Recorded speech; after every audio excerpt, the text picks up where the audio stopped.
Hello dear students, you are welcome in GCIN Apni Shiksha as well as my YouTube channel chemistry by doctor Pariyar. Dear student, inter conversion is one of the basic requirement in organic chemistry. क्या है actually inter conversion?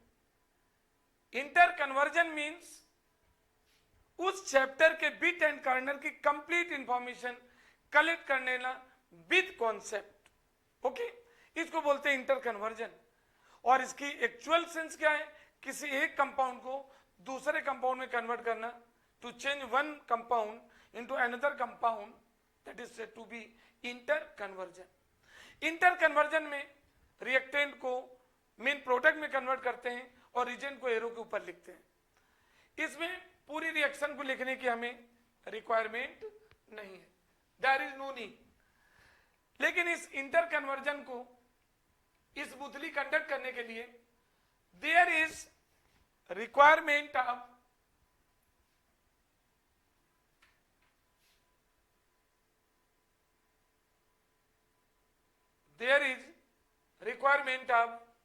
सम particular reason. और ये reason आपके सामने है. Some basic point related to inter conversion.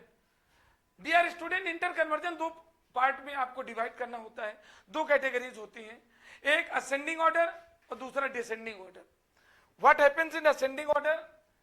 Ascending order में dear student जिस reactant को प्रोडक्ट में कन्वर्ट करते हैं, या मींस एक कंपाउंड को दूसरे कंपाउंड में कन्वर्ट करते हैं, तो नंबर ऑफ कार्बन एटम बढ़ रहे होते हैं. इंटर कन्वर्जन में यदि नंबर ऑफ कार्बन एटम बढ़ रहे होते हैं तो यह असेंडिंग ऑर्डर में काउंट किया जाता है. और यदि इंटर कन्वर्जन में नंबर ऑफ कार्बन एटम कम हो रहे हैं तो it is counted under descending order. तो पहला पॉइंट आपको याद रखना है, असेंडिंग ऑर्डर में कार्बन को बढ़ाना है. सपोज मेथेन को एथेन में कन्वर्ट करना है, तो मेथेन इंटू एथेन, या प्रोपेन इंटू पेंटेन, या एथेन इंटू ब्यूटेन कार्बन को बढ़ाना है, या अदर कोई ऑर्गेनिक कंपाउंड हो सकता है. तो कार्बन को बढ़ाने के लिए हमें कुछ बेसिक पॉइंट की रिक्वायरमेंट होती है, जैसे एक ऊर्जा रिएक्शन. इनको आप फोकस करना पड़ेगा. ऊर्जा रिएक्शन आप यूज करके नंबर ऑफ कार्बन एटम बढ़ा सकते हैं. फ्रैंकलैंड रिएक्शन यूज करके नंबर ऑफ कार्बन एटम बढ़ा सकते हैं. केसियन रीजेंट की तरह यूज करके कार्बन एटम बढ़ा सकते हैं, या ग्रिग्नार्ड रीजेंट को यूज करके कार्बन एटम को हम बढ़ा सकते हैं. ये किसके लिए पॉइंट होते हैं? असेंडिंग ऑर्डर में. जब इंटर कन्वर्जन में हमें कम कार्बन एटम वाले कंपाउंड को अधिक कार्बन एटम वाले कंपाउंड में कन्वर्ट करना हो तो यहां पर इनको यूज करते हैं एज ए सुटेबल सोर्सेस के रूप में. और जो सेकेंड कैटेगरी है दैट इज डिसेंडिंग ऑर्डर. इसमें जानते हो क्या करना होता है? हमें एक ऐसे ऑर्गेनिक कंपाउंड को नेक्स्ट ऑर्गेनिक कंपाउंड में कन्वर्ट करना है जिसमें अधिक कार्बन एटम वाले कंपाउंड को कम कार्बन एटम वाले कंपाउंड में कन्वर्ट करना है. सपोज इथेन को हमें मीथेन में कन्वर्ट करना है. इथेन में 2 कार्बन होते हैं, मीथेन में 1 कार्बन होता है. या एथेनोइक एसिड को मेथेनोइक एसिड में कन्वर्ट करना है, तो नंबर ऑफ कार्बन एटम को घटाना है. और यदि किसी भी ऑर्गेनिक कंपाउंड में नंबर ऑफ कार्बन एटम को घटाना है तो कुछ खास रीजन, कुछ खास पर्टिकुलर रिएक्शन को हमें यूज करना पड़ता है. उनमें जैसे पहली आपकी है decarboxylation. That is very important. Decarboxylation का यूज करते हैं. डी मीन्स रिमूव करना, और carboxylic COOH. Dear student, COOH group जब टर्मिनेट होगा तो कार्बोक्सिलिक में कार्बन होता है ना, और डीकार्बोक्सिलेशन यानी कार्बोक्सिलिक ग्रुप को हटा दिया तो एक कार्बन एटम डिडक्ट हो गया. इसके लिए डीकार्बोक्सिलेशन के लिए कुछ पर्टिकुलर रिएक्शन, कुछ पर्टिकुलर रीजन का यूज करते हैं. जैसे कार्बोक्सिलिक में कार्बन को हटाने के लिए कार्बोक्सिलिक साल्ट को सोडा लाइम के साथ हीट करते हैं.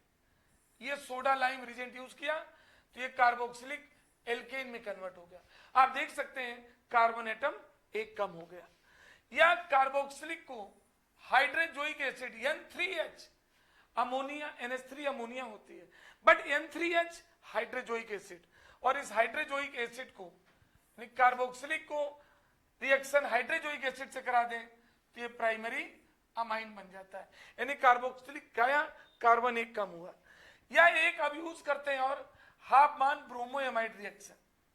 इसमें यदि हम रिलेटेड ऑर्गेनिक कंपाउंड को अमाइड में कन्वर्ट कर लेते हैं और ब्रोमीन और केओएच से रिएक्शन करा दें तो डियर स्टूडेंट यहां प्राइमरी, तो प्राइमरी अमाइन बनाना, तो यहां देखिए कार्बन एटम कम हो गया। ये बेटा हाफमान ब्रोमोअमाइड रिएक्शन कहलाती है, इनकी मदद लेते हैं। और इसके अलावा कहीं पर भी OH को हटा करके हाइड्रोजन लाना हो तो डिहाइड्रोक्सिलेटिंग एजेंट के रूप में PCl5 या PCl3 या थायोनिल क्लोराइड, यानी PCl3 यूज कर सकते हैं, PCl5 यूज कर सकते हैं, या SOCl2 जिसको हम क्या बोलते हैं, थायोनिल क्लोराइड का यूज कर सकते हैं। ये देखिए आपके सामने है, OH को हटा करके इसमें क्या लाना, Cl, और OH को हटाया Cl लाना है, ये PCl5 को यूज किया। कार्बोक्सिलिक से कराया तो OH की जगह क्या आ गया, Cl आ गया। ओके, और कभी भी साइनाइड को कार्बोक्सिलिक में डायरेक्ट कन्वर्ट करना हो तो रिजेंट के रूप में किसका यूज करते हैं, H2O। ये देखिए बेटा रिजेंट के रूप में H2O को यूज करते हैं।